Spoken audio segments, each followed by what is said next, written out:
But going back to the Confederacy, it's an argument you've mentioned a couple times in class, essentially that slavery created the South, it created the Confederacy, and it destroyed the Confederacy. And there's something very powerful in that concision. That's a great trope, right? Yeah, but there seems to be some tension here between this other argument that there was something inevitable about Northern victory in the Civil War, that there are all sorts of ways you could imagine the Confederacy like walking away with the conflict. Like, do you see that? Can you reconcile this sort of fundamental weakness with this emphasis on the possibility that things could have turned out differently?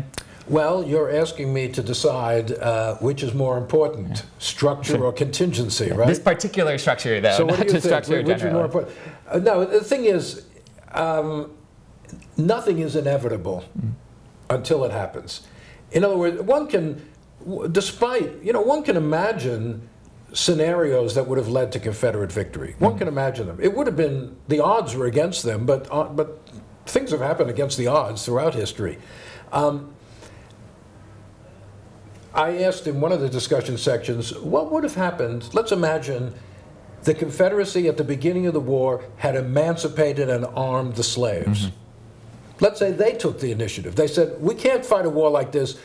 We want our independence. We're going to bring blacks in as part of the Confederacy.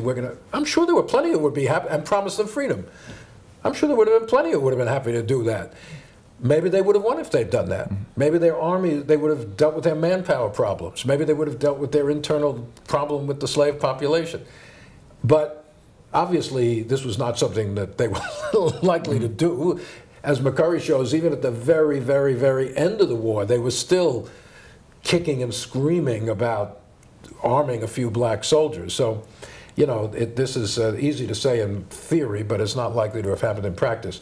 But to say slavery doomed the Confederacy, I think what you have to say is slavery created such internal problems for them that to overcome them would have taken, would have been a gigantic enterprise. It might have happened.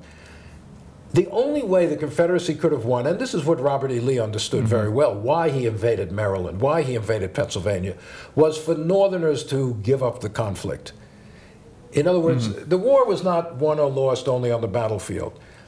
If war weariness, disgust with casualties, opposition to the Lincoln administration had risen in the North to the extent where they would have said, we can't continue anymore. We don't want to continue for whatever reason. We're losing, we can't win, let's let them go. Give up the war. Then the South would win. So a lot of Lee's strategy is to try to create a victory that will destroy Northern morale. It seems like Lincoln understood that as well. It's sort of this connected nature of the military and the political conflict. But that what really the decisive factor will be is when Grant arrives and you have an understanding of war both as a political and as a social attack, that this is, an all-out assault on the South, like across the line. Right. Grant understands it.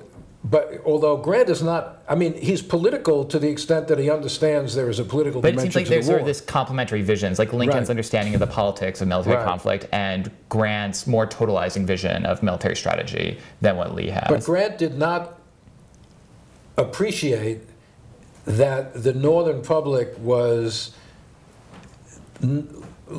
reluctant to accept the kind of casualties that he was willing to suffer. Grant was willing to fight a war of attrition, which he did in 1864, knowing that he could replace men and the Confederacy couldn't. But the casualties did undermine support for the war in the summer of 1864, and Lincoln had to deal with that. Grant saw the military logic of that, and it just makes perfect military sense. But I don't think he quite understood that this was going to carry a political cost in the North.